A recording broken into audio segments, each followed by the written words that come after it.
let's make the most use of Colin's time and let's jump into the first question. So, first question for you, Colin. Are there any benefits/risks to a location-specified business also adding service areas for markets that are beyond their local area?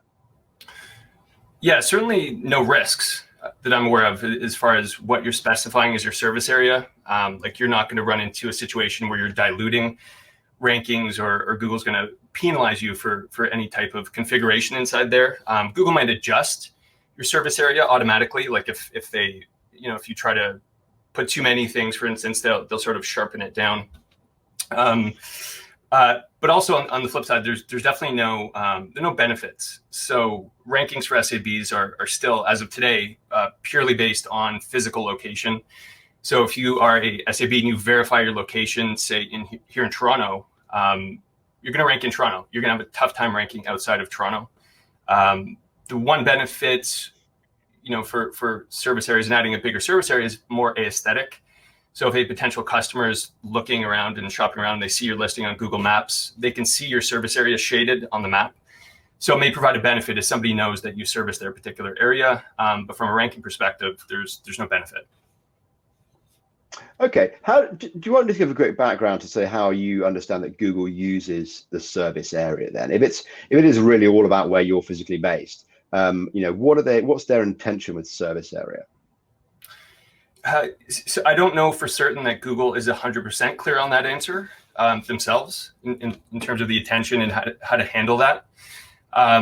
We've done a lot of internal testing. So for me to be able to confidently say that service areas don't impact ranking, it's through like countless tests that we've done internally. I'm actually publishing a blog that should be out in the next couple of weeks, where the title of the blog will likely be, does service areas impact ranking on GMB? And we'll have multiple examples. But we've never seen a case where service areas have any kind of direct impact on ranking. Okay, so when you're setting a service area for a client, then what's your kind of guiding principle? How I want it to look on the map, essentially. That's it. Right. Okay. So, like I said, it's an aesthetic. It's to give someone the impression of maybe the scale, the prominence of a particular business in and around the area that they kind of work within. Yeah, that's the only way I'm thinking about it at this point. Yeah. Okay. Okay. Great. Okay. Next question. Our business services multiple suburbs in our city, and we'd like to come up in a wide variety of those suburbs. So rank for searches from those suburbs. Should we use a suburb name in a particular way on GMB, or how should they kind of handle that? Yeah, from a ranking perspective, I don't think there's anything directly with GMB that you could do. Outside of if people are mentioning those suburbs in reviews, that could definitely have an impact. But thinking of things like Google Posts, products, Q&A, these are all things we've done a ton of testing around and seem to have minimal impact on ranking. So this is more of like an on-site exercise when it comes to ranking for suburbs. So the on-site optimization. So Dan Liebson talked about this 2 weeks ago on the clinic, and just getting into how you can optimize the website to show up in different cities and city pages. That's how I'd be thinking about it. And the on-site optimization can definitely have an impact on your GMB rankings, especially if the page you're optimizing is your GMB landing page. So making sure that landing page talks about the suburbs, or at the very least, if that landing page isn't talking about the suburbs, it has really good internal linking to and from other pages on the website that are talking about those suburbs. So obviously you attended kind of Dan's webinar. Thank you for doing that, and he did kind of cover this in depth.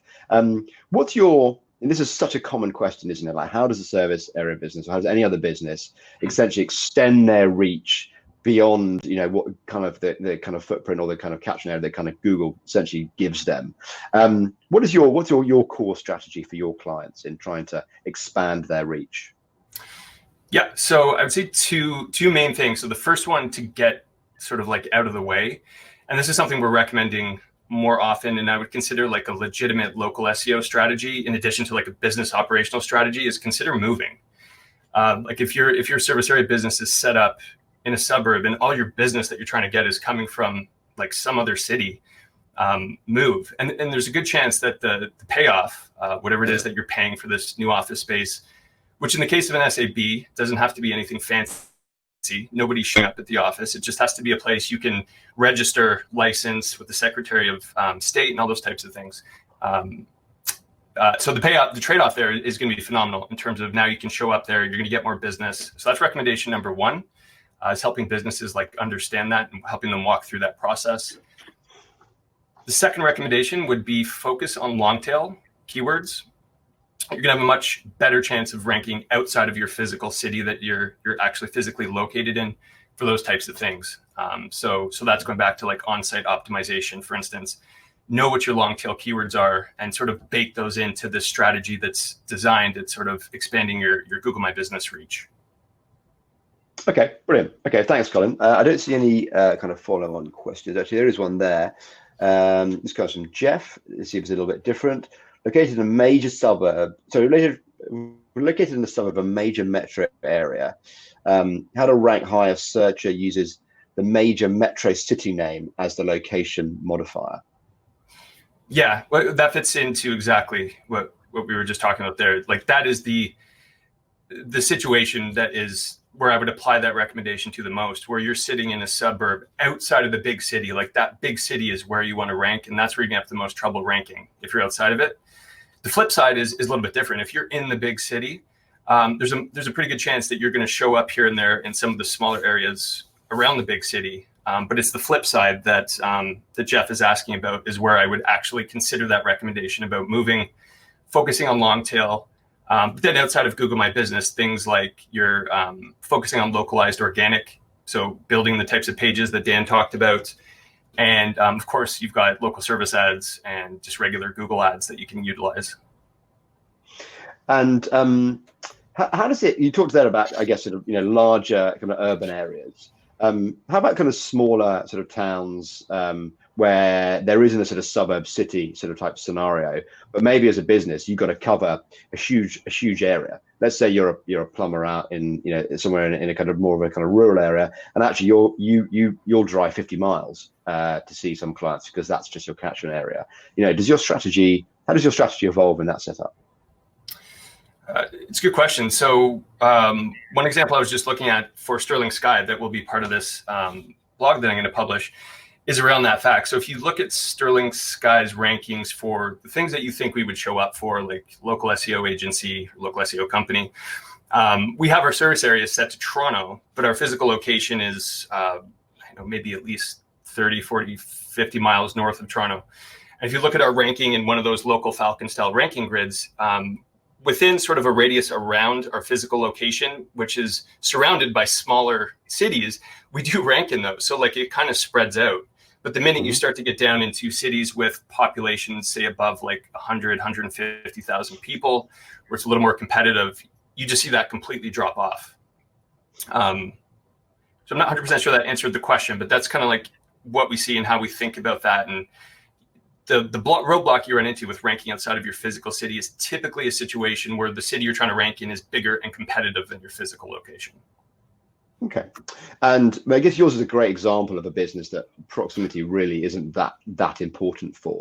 It's more, you're looking more for credibility, authority, expertise. Just how much does Google sort of differ the weighting that location has based on the type of industry that a business is in? Again, I think it would just come back down to the size of the city and the competition level.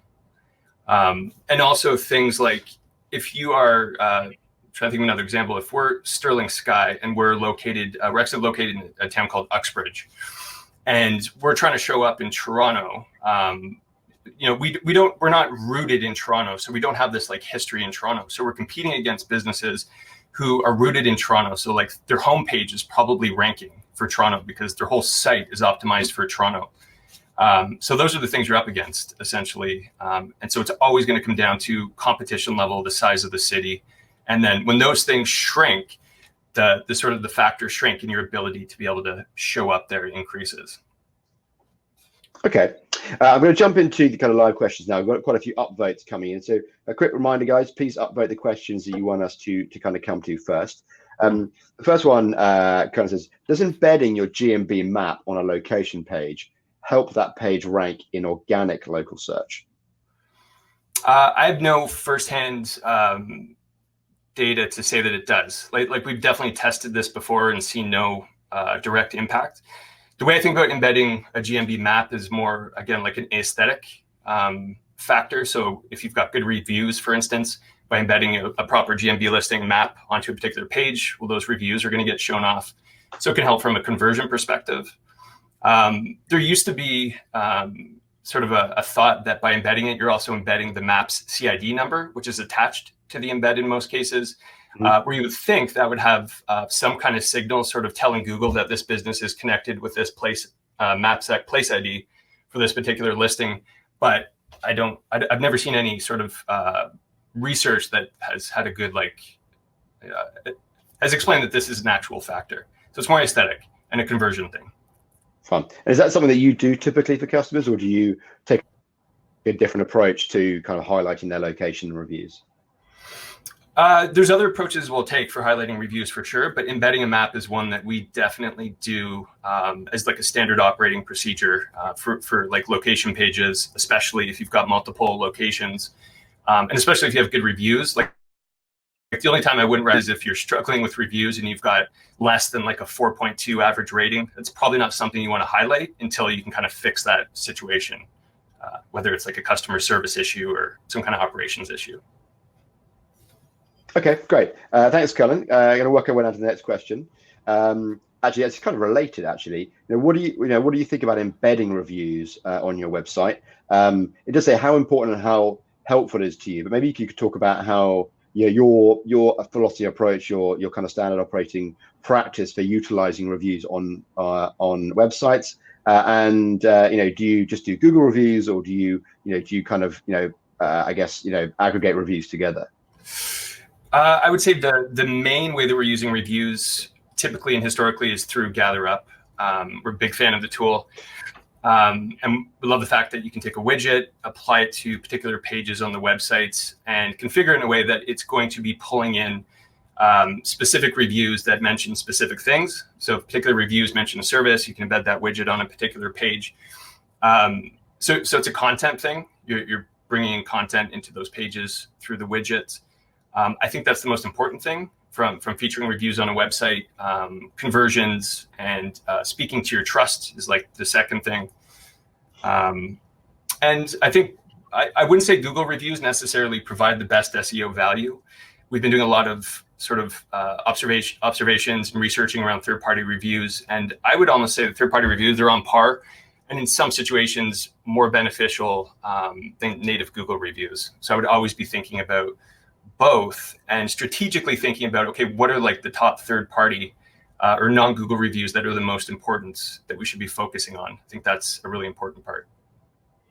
Okay, so your sort of ideal approach would be to embed reviews that are relevant to different pages. So you might have different widgets, different feeds of reviews on different pages relevant to the product. So that kind of boosts the sort of the relevance as well as the kind of authority of each product page. And you also look to do a kind of cross different platforms, Google and other ones you'd bring into there.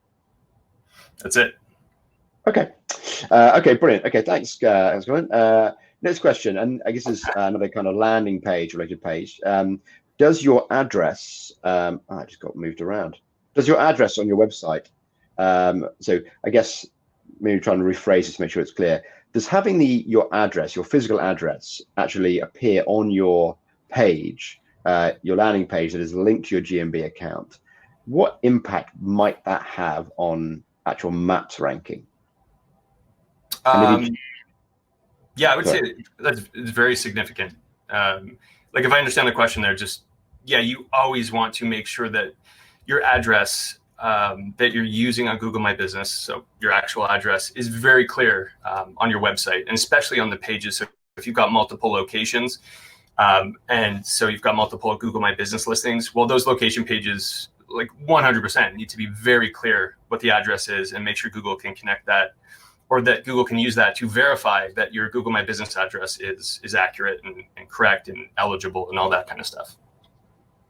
How do you tend to do it? Let's say, if you're a multi-location business and you presumably have got a landing page for each location, that's quite clear in terms of which page you would use to link from your GMB account to.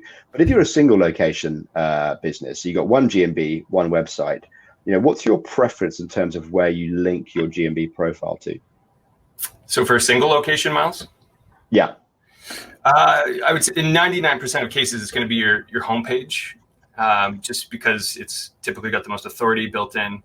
I'm trying to think if there's a couple of rare examples where we've had a single location where we've used an interior page. So one example was a personal injury firm who had historically only been personal injury, and then they started doing disability, and they wanted disability to be their kind of main focus.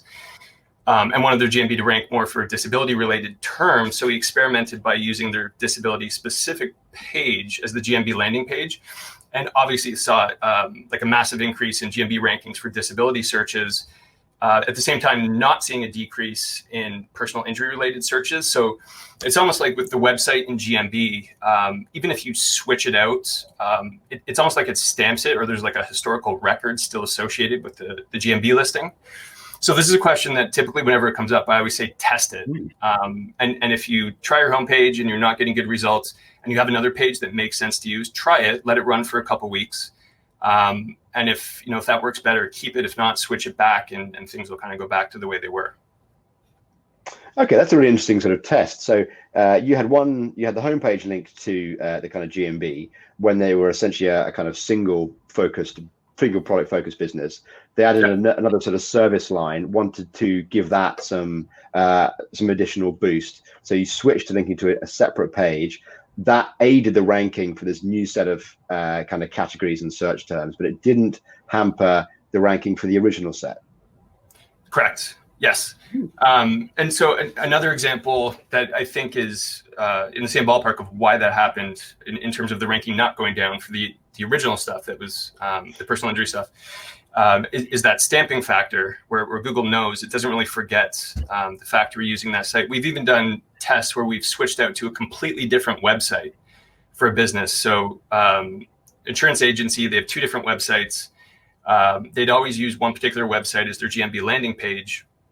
We switched it out to test out the other website, and it kind of accomplished what we wanted to. But interestingly, as we made edits to the other website that used to be associated with the listing, it still had impacts on their GMB ranking. So that was fascinating. Hopefully that makes sense. It does. I mean, do you put, obviously, because there's a crossover between Google's organic algorithm and their local algorithm. So do you put the fact that you made those changes and they had an impact? Do you think that's actually just therefore affecting the organic algorithms and the kind of indexing and interpretation of the relevance of those sites? Do you think that was where the impact came from, or do you still think that Google in GMB and the local ranking, had in sort of behind the scenes sort of bookmarked the fact this other site was also linked to this business? Yeah, the latter there. It's that Google sort of, they keep track of everything, and they're still sort of bookmarking it behind the scenes. You see the same effect with the business name. So we've done a lot of testing around having descriptors versus not descriptors in a business name. And you'll often see a business who's had a descriptor in their business name for a long time. And we know that descriptors or keywords in a business name are like a huge ranking factor. Where, say they've had that descriptor in there for 3-4 years, and then they remove it. Typically, you would expect the business to sort of lose rankings for the things that were described in the title. And often that's not the case. And it seems to be because Google's just sort of still counting it, even though you removed it from the listing. How does that relate to spam then? Because obviously Google talk about, reporting spammy listings, having certain words removed from, sort of business names, and then those rankings drop. Yeah, so I don't know where the exact sort of like timeline is in terms of how long the keyword would need to be associated with the name to sort of have that more lasting effect. But I think it would have to be sort of a significant amount of time, as opposed to a business that keyword stuffs for a couple weeks and then it's reported and taken out. I think they would probably drop back to their pre-keyword stuffed position versus a business that was keyword stuffing for like 3 years. Interesting. Okay. Okay, we could probably go down into that particular sort of rabbit hole for many hours. But in the interests of answering more questions, let's jump across to the next one. So this one's got 5 upvotes. This comes from Joseph. Okay, so actually, again, it's kind of rank. What's the best way to rank in multiple cities for SAB on Google My Business? I mean, we kind of have answered this kind of question to a little bit. So the exact question is, what's the best way to rank in multiple cities for business? And it then talks about reviews, schema, and kind of localized pages and posts. I guess we've talked about this in certain ways in terms of the difficulty that you have, obviously focusing on kind of building landing pages and content. Are there any other things that you guys utilize at sort of Sterling Sky in terms of maybe kind of reviews, additional schema, additional sort of basically kind of localized pages to really sort of drive home the opportunity to rank in other cities for SAB clients? Probably not, outside of what we've kind of already talked about. The other big factor that's going to play into that is things like backlinks. So if you're getting authoritative or local backlinks coming from these particular places that you're trying to expand your reach in, that's something that over time will probably have an impact and increase your ability to kind of show up in those places. But again, like as far as just purely having your Google My Business listing itself rank outside of this area, especially when you're talking about ranking in a neighboring competitive big city, it's just something that, like, as of today is just still a major roadblock. And then that's why you have to start thinking about all these other things, such as moving long tail keywords, Google Ads, localized organic pages on the website. Yeah. So I guess the sort of short answer is, it's a huge hurdle to get over, ranking outside, in a city that you're not physically located in. So there are other ways for you to kind of achieve getting visibility in those cities. Obviously, kind of driving up your organic visibility by doing all the sort of sensible on-site work, and then utilizing any other channels. If leads are really important, utilizing kind of Google Ads, sort of service area ads, those types of things. Yeah, and I think with this, as with anything, and I see lots of comments coming in about like testing stuff and always be testing, that can be an answer to almost all of these questions, or almost all of them, not all of them. Some of these are pretty straightforward, but a lot of these ones where we're wondering, how do we accomplish something? There's probably ways for some of these things that we just haven't even discovered. And the only way to really do that is just to keep testing. So make sure you've got a bunch of hours set aside, whether you're an agency or a consultant or a business owner that's interested in this stuff, dedicated to like testing some of these things out. Okay, Mike's got the last comment in the chat there, sort of Colin. It's from Mike. I think he's got some clarification about when you talk about long tail keywords. Yeah, so mostly as far as like on-site optimization is concerned. So like we know that the GMB landing page is like a top ranking factor. So like if I was to actually pick what are the things GMB specific that actually impact ranking when you edit them or change them, your business name, your categories, the GMB landing page, and then throw reviews into the mix. Those are going to have an impact as well. Everything else like Google Posts, Google Products, Q&A, from all our testing is like either no impact or super small impact.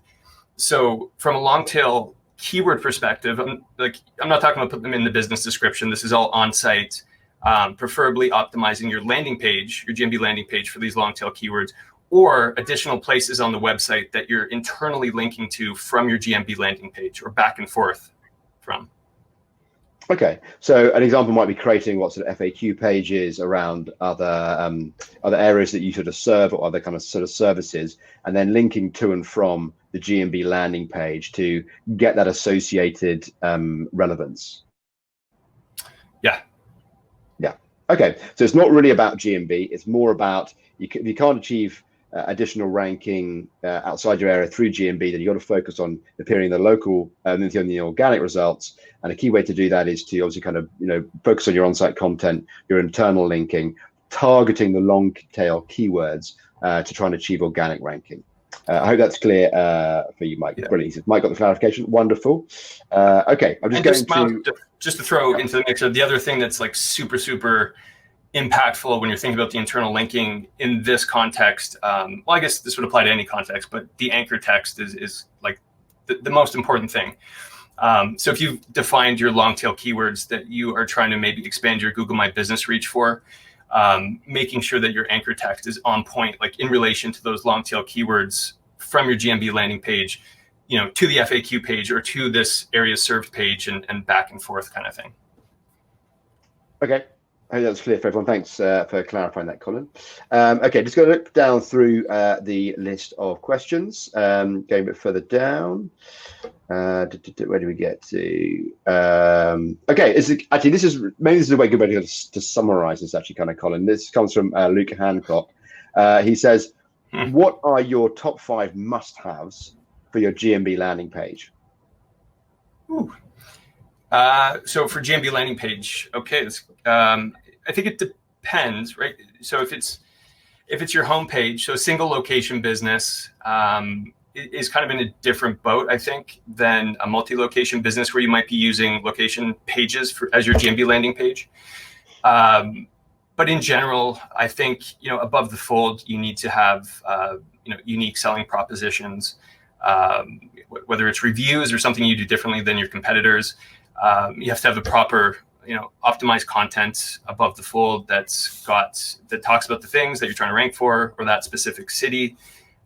Internal linking is massive. So especially if you're using, if this is for a location page and that's your GMB landing page, you want to have really solid linking from the home page to that location page. I think that was 4.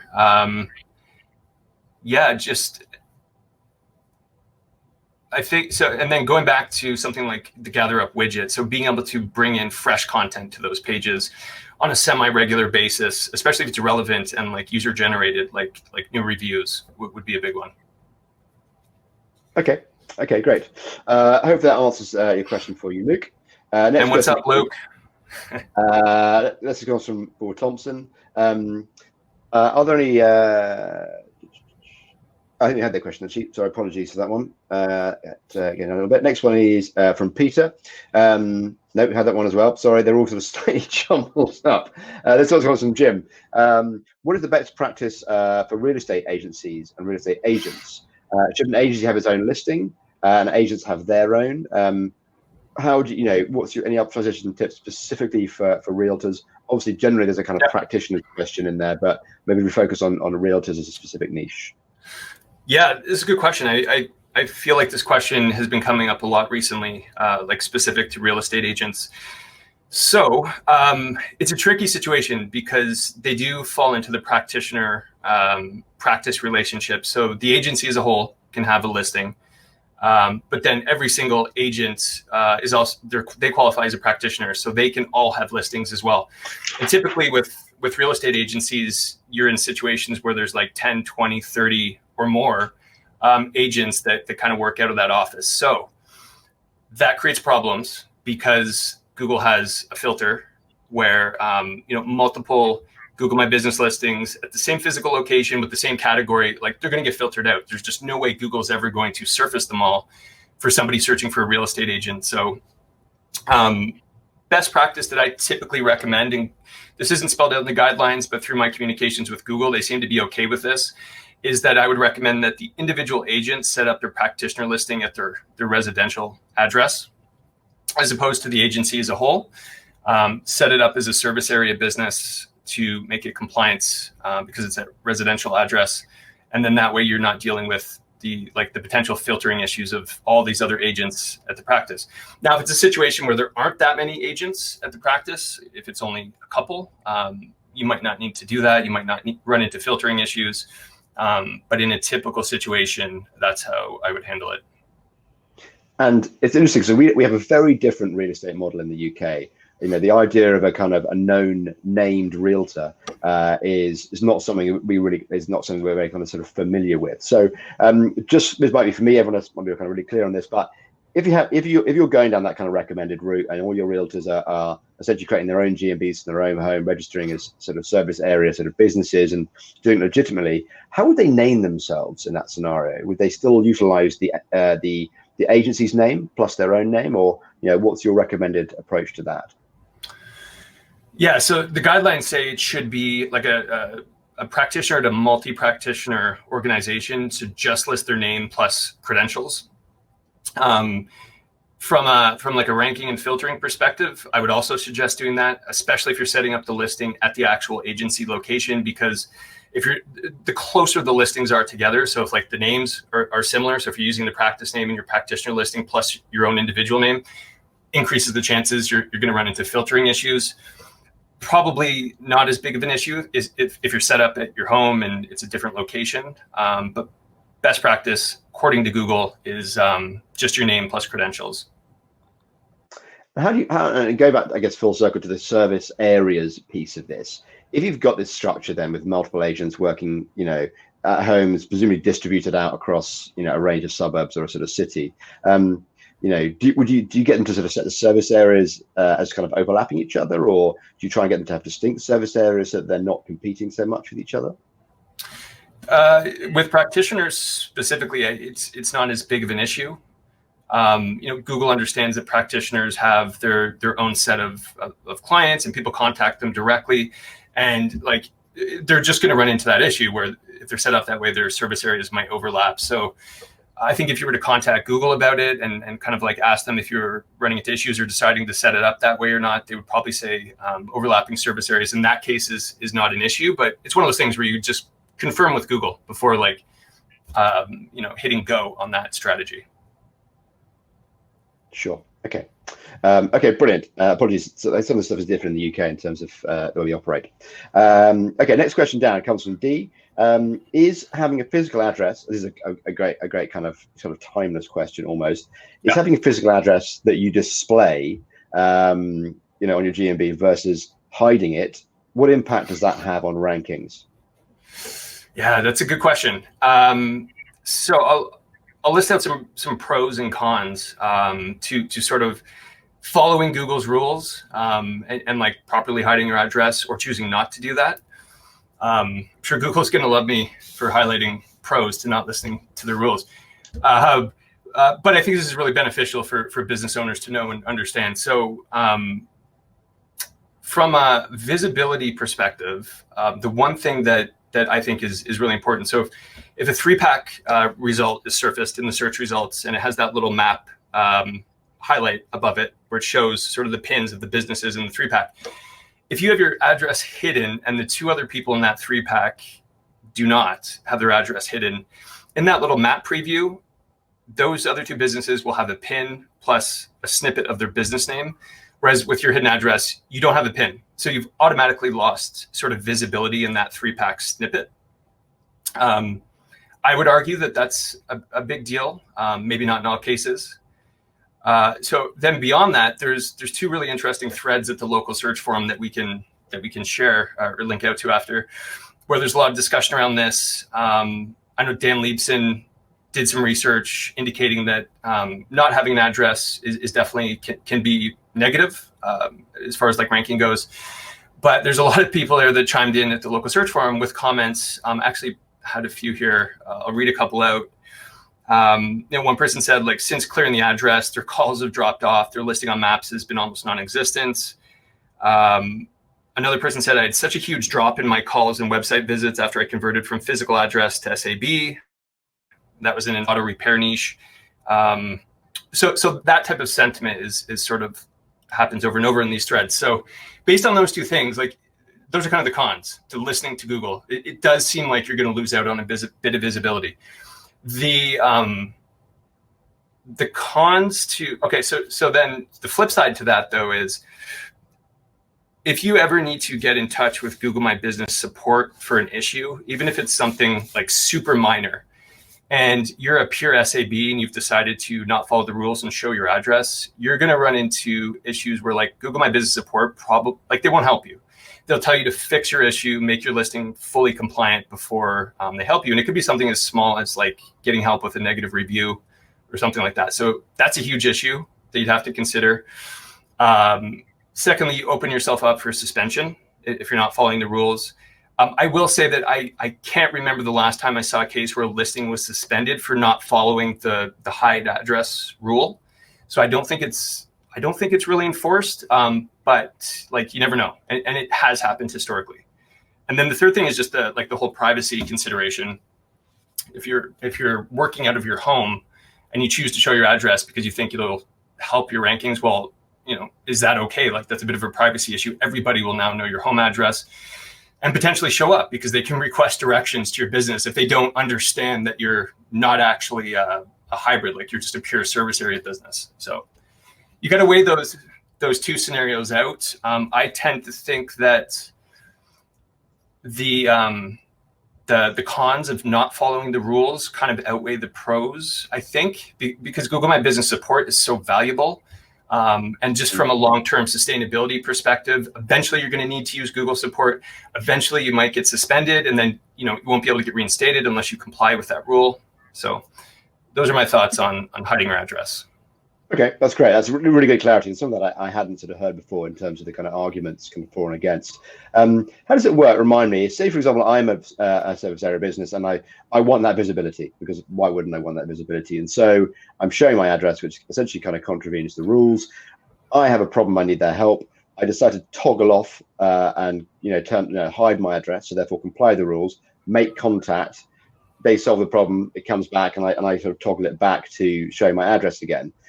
Does that leave? Is that possible within a sort of certain time frame? Does that flag anything to kind of Google that might be suspicious or might have a lasting impact sort of on my ranking or suspension? Yeah, so that goes back to, like, I would never recommend, like, there's no scenario I can think of where I'd recommend that a business remove or add the address. I would typically leave it as is. So the problem is, if you remove your address, or if you try to add an address, so you currently don't have it showing, and then you choose to add the address, to get more visibility, well, you have to go through a re-verification process, and Google's going to check a few things and go through their checklist. And if they can't confirm that you actually should have your address showing, then you probably just won't get verified anyways. So it's a bit of a slippery slope there. Right, fine. Okay, so it's not a simple place. I think the little monsters here may have just broken into my office. You're hoping you're grooming the next generation of GMB experts. Please, can we see your daughter? Actually, maybe you don't want to. Can we say hi to everyone? There's Anna Ray. Right. Hi. Wave hi. How you doing? That is a great unicorn. That is an excellent unicorn. I want to say hi to everyone. We can't see everybody. Why? But they can all see you, and you're doing brilliantly. Excellent. Oh, and then there's one more here. That's Marcus. Excellent. Don't want to miss out, Marcus. Hey there, Marcus. Wave hi. All right. Excellent. Okay. That's great. Good family moment for years to come. Okay, brilliant. Let me revisit where we were the questions. These questions do jump around, by the way, so apologies if I happen to overlook something. Next question. Is it smart to mention local cities and towns in GMB posts? So if you were looking to target a city or a town, how much value is mentioning them in a GMB post? I would say the value in doing that is not from a ranking perspective, but just from a, if somebody is at the point where they're performing a branded search and they're seeing your Google posts or seeing your Google posts in some other context, and it's important that they know that you kind of service those areas, then it makes sense to do a Google post, and you can track those with UTM parameters and see if it actually leads to conversions from people in those areas. That could be one thing you could do. But from a ranking perspective, I wouldn't sort of use it as a strategy. I think it was Search Engine Land. Ben and Joy did a study a couple of years ago now, where they found that Google Posts did have I think it was described as like a slight ranking impact. So things could change. You could still test it and see, okay, are specific words about suburbs or towns impacting my ability to show up there? But I think it's super low importance and probably isn't a factor. Okay. Usually at this time, I would ask sort of Colan a bit maybe more about his sort of, I guess, his knowledge and appreciation and understanding of the impact of something like GMB posts. But a quick plug for next week. We actually have Jason Brown joining us. It's the same time, same day, so Wednesday next week. Jason actually works now with Colin and Joy and a whole host of other fantastic local search experts at Sterling Sky. Jason's going to be joining us again for our weekly search clinic, really focusing on GMB and all aspects of best practice around GMB, but also looking at GMB in the current climate of kind of COVID and lockdown and what that means, and how to make sure that businesses keep in touch with their customers as much as possible and give them all the right information. So I won't drill into that topic now because I don't want to be a spoiler for next week. But please do sort of sign up and join myself and Jason next week. This is an interesting question, kind of not necessarily kind of directly related to the SAB. It's got from Aaron Morgan. Do you, I guess, part of your standard sort of operating procedure, have a local SEO checklist that you use on every single one of your accounts? Yeah, so internally at Sterling Sky, we have standard operating procedures around that. So we have internal checklists that we've built out that all of the things on the checklist won't necessarily apply to every single business, but we're constantly like updating this checklist and we kind of like break it out into things that are one-time optimization tasks versus things that are ongoing optimization tasks and stuff like that. So yeah, we definitely have a checklist internally. Yeah. Okay. I know. Assuming, let's say, maybe we stick with the SAB kind of topic. You're in month 5 of working with a kind of client, and all the kind of sort of standard sort of GMB kind of hygiene stuff is done. What is typically on that list for kind of ongoing months for an SAB customer? Sorry, Miles, for the Google My Business checklist? Or a local SEO checklist in general. Once you've got all the kind of hygiene stuff out the way for around GMB, you've got it well optimized. You're happy with the category selection. What's the stuff that you're doing month in, month out to improve visibility, improve conversion for clients? Yep. Sure. So Google My Business specifically, the sort of like the big one would be spam fighting is huge. So that is like absolutely an ongoing thing, mostly due to the fact that spam just like it keeps coming back. And spammers are relentless. So you have to sort of bake that in as like an ongoing process, have a system around it so you can track it, communicate to Google effectively to convince them to sort of take action on things. So it's a big process, definitely ongoing, and would probably be the biggest piece of the pie. I'd say like non-Google My Business specifically, but still impacts Google would be like ongoing link building or brand building related exercises. So I know everybody does that differently. Here at Sterling Sky, we have an amazing guy on our team who has amazing relationships within the industry. So he's constantly scouting for opportunities for our clients to sort of contribute to, big publications that are looking for experts to contribute to those types of things. So those are probably the two big ones from like an ongoing perspective. We do Google Posts on a regular basis for all of our clients. And then, and I would expect this to continue this year, whereas Google sort of went nuts over the last year and a half, launching new features like the Q&A and Google Posts and Google products. So anytime new features are coming out, making sure that you're getting on top of that. The COVID-19 stuff would be a perfect example of that, where in the last week alone, Google launched like 3 different new URLs that you can use inside Google My Business to tell people how you're operating in relation to COVID-19, whether or not you offer telehealth or virtual services. So just staying on top of those things. And because those things are changing so often, you could probably classify that as its own ongoing tactic, is like utilizing the new things that Google is coming out with. Do you do much reputation management for customers? So GatherUp is our thing that we do as far as reputation management goes. So we'll use GatherUp. So that's one thing. We'll also help certain businesses respond to reviews. Not all businesses are kind of interested in that, but for the ones that kind of need help with that, we're helping them with responses. And we're really big on like third-party review strategies. So like first and foremost, identifying what are the top 3 or 5 non-Google sites that would be beneficial to get reviews on.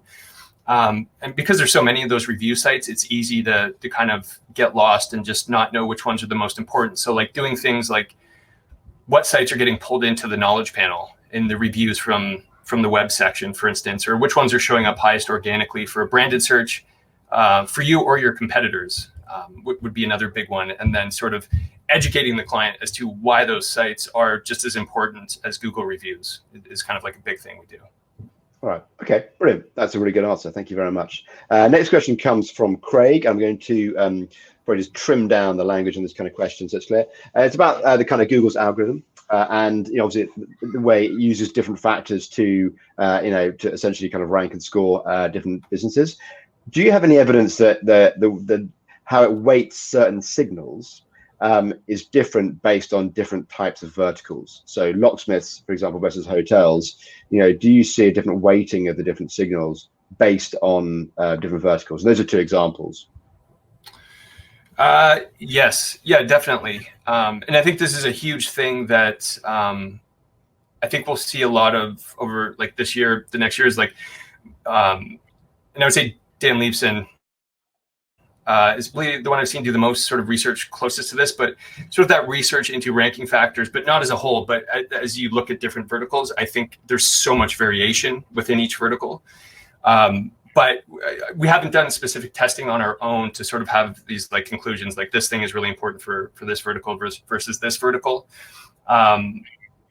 I just know that things like GMB landing page or the weight that's put on a particular like additional category can vary.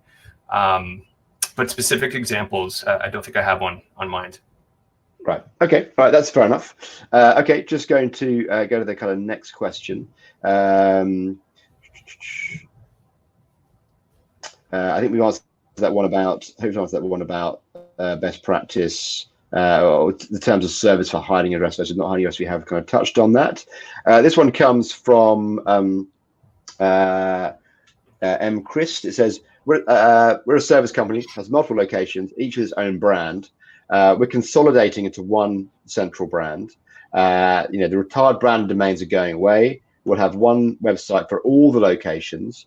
What important steps can we take to localize this national brand effectively under the one brand and have a dedicated website with location pages each? So I guess if you had a project like this, kind of land on your desk, what were the key things you think? I've make sure we've got to get these things right. Yeah, so I saw that question come in. I know that was one of the earlier questions that came in, and I think to give a proper answer on that, I think it would definitely like some more detail. So if the person who asked that one, if it's possible to post that one like at the local search forum, or even just contacting me directly, we can dive into that one a little bit deeper. In general, for like rebranding, we use like a rebranding checklist, and like going through that, there's some like standard things on there. So obviously updating the website, making sure that the logo reflects the new name. The logo includes like taglines, stuff like that.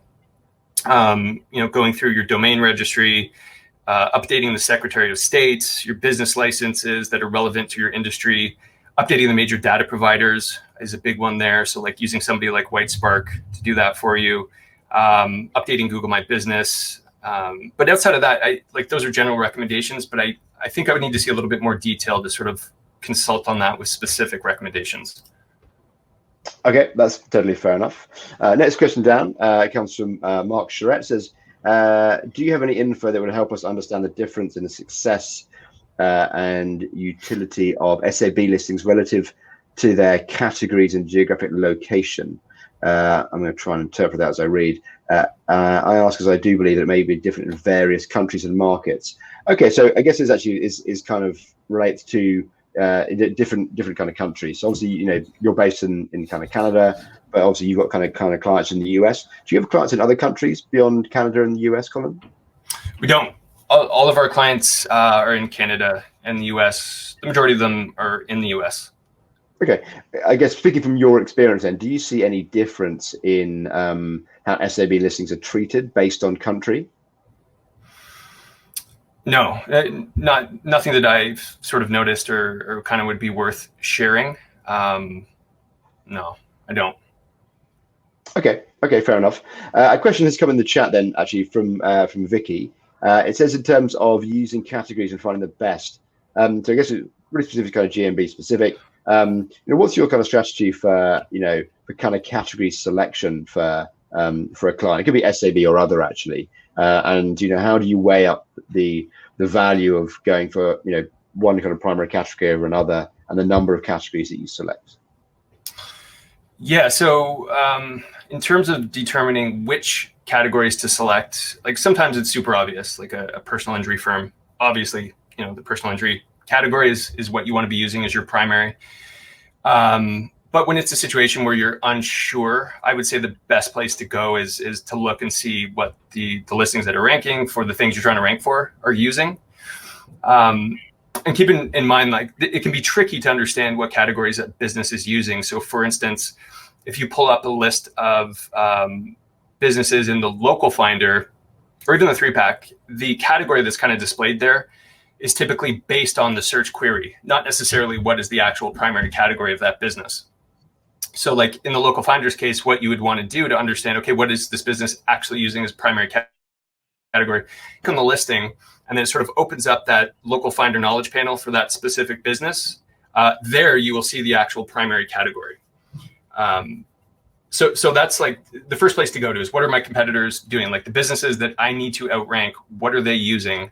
99% of the time, you're going to want to make sure you're using at a bare minimum those.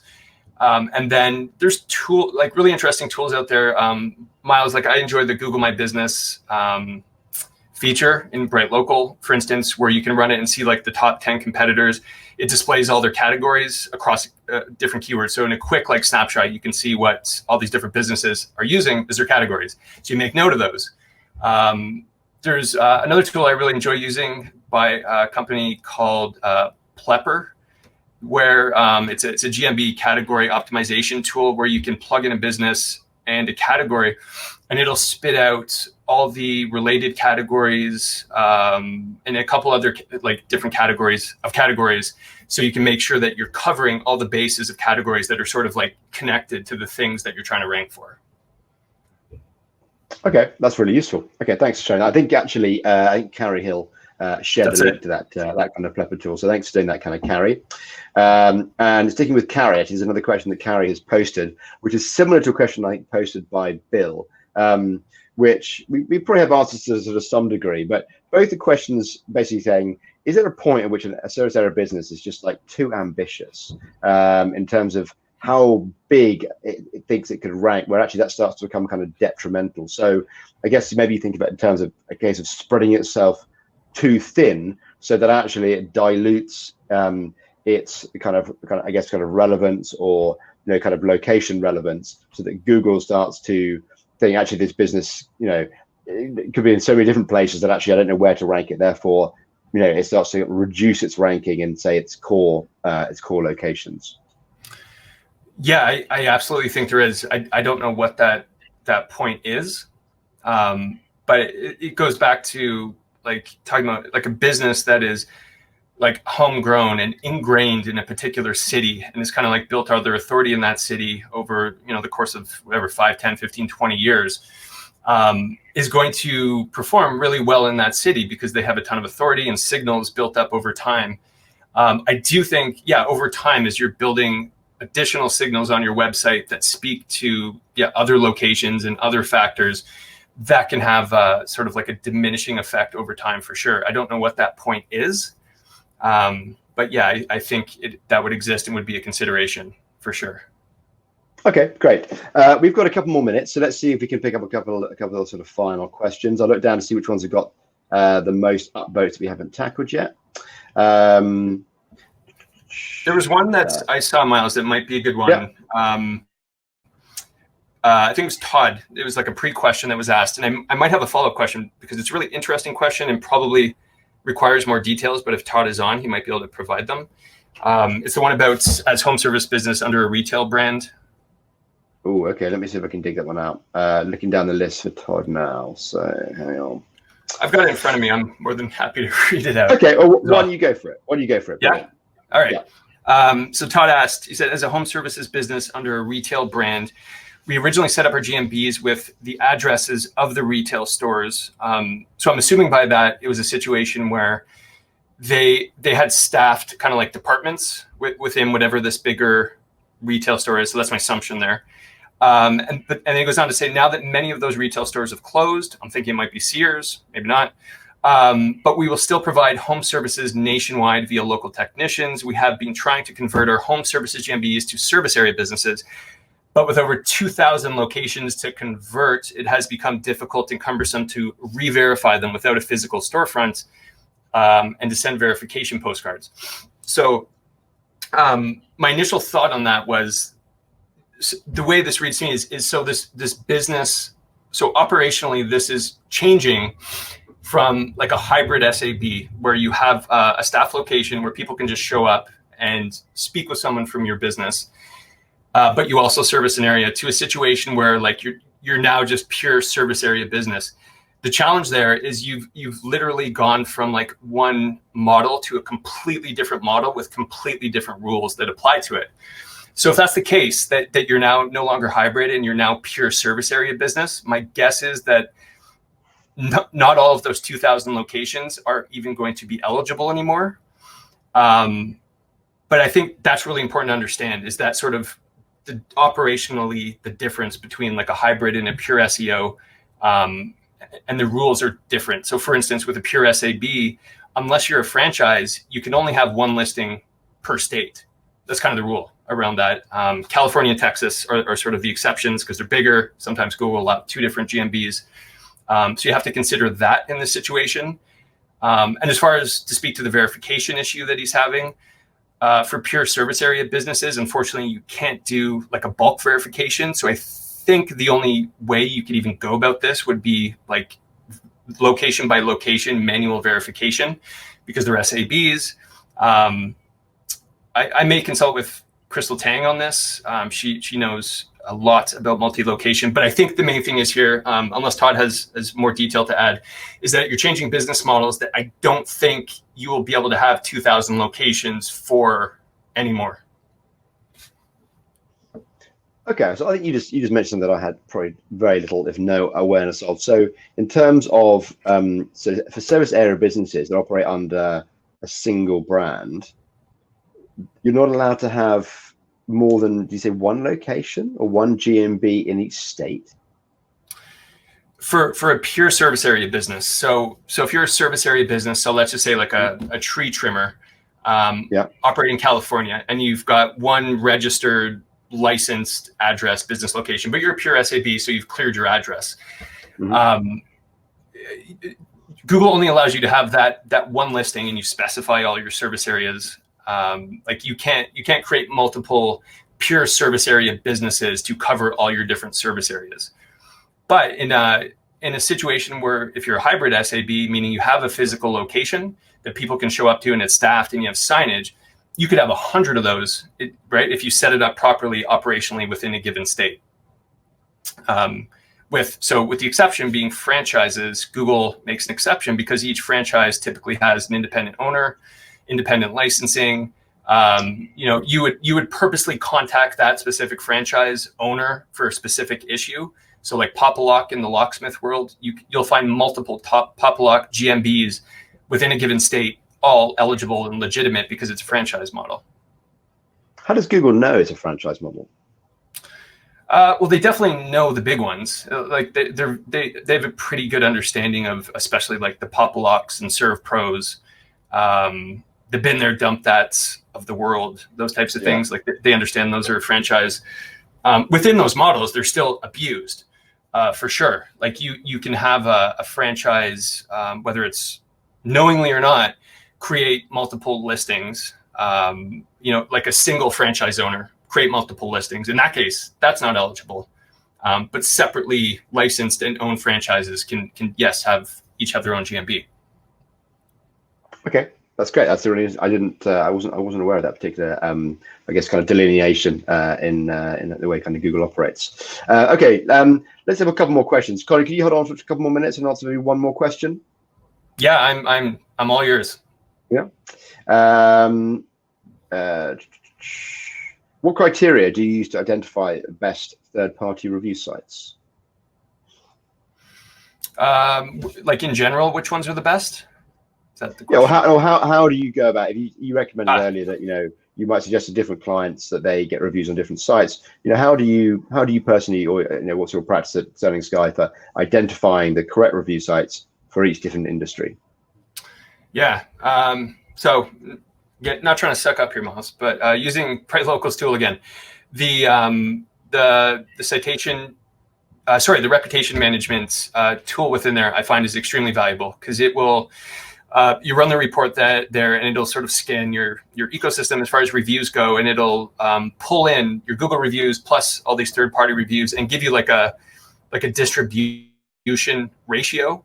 So that's like one place I would start, is go like, okay, like 80% of my reviews across the web are on Google, and I've got like 5% on this site down here. Okay, so I've identified the site now. Now I'm curious, okay, does that site actually, like, is it indexed? Does it rank well for branded search? Does it get pulled into my knowledge panel, which is kind of telling me that Google is paying attention to it? So that's like my approach. It'd be very strategic, is like start with the tool or just looking through Google to see what ranks highest, and sort of focus it that way. The other thing to consider would be third-party review sites that still get the gold stars in the search results. Because if you can load up on those and have them rank high for a branded search, that is making your branded search look amazing, because you've got tons of gold stars on your branded search. Okay, brilliant. Colin, thank you for that. I think we'll leave it there, guys, because I think looking at other questions, there's quite a few more kind of general GMB related questions, and we're going to tackle all those next week when I have Jason Brown joining me. So you'll see a link or a little kind of green button at the bottom of the page underneath mine and Colin's image, where you can sign up for next week's webinar. Jason has actually been helping us out quite a lot in the kind of chat, along with lots of other very helpful people as well. So thank you guys for all kind of getting involved, answering questions, providing links. Really do appreciate the kind of community aspect of these kind of clinics. So thanks for that. But obviously, special thanks to Colin and his gorgeous children for kind of gracing us with their time and expertise for the last hour. That was really good. I've learned so much. Thank you for being so kind of candid and willing to kind of share your knowledge. Thanks for having me. We've answered, I think, over 20 questions. We definitely answered quite a few, in more than quite a few questions in one kind of particular answer. So I think we'll leave it there. Colin, any sort of final words you'd like to sort of leave with us? Put you on the spot. Yeah, no, always be testing. Always test stuff. Yeah, I think that's a very good message, actually, because Dan Liebson really sort of pushed that as well. And I think for those people who are, I guess in this game for the long term, as opposed to just trying to make a kind of quick buck or just do something, to kind of help clients here and now, the ability to kind of set aside some time for testing can, I guess, sometimes feel like a bit of a luxury. But it is a testament to the fact that, big, well-established agencies use this as part of their models. And that's how they've become big and well-established and, kind of ride out sort of tough times that we have at the moment. So I think that's a kind of great message to leave us with. Thank you. Cool. Well, thank you, Miles. Okay, guys. Thanks for having me. Right. Thanks a lot. Everyone, thank you very much. And I hope to see you again next week.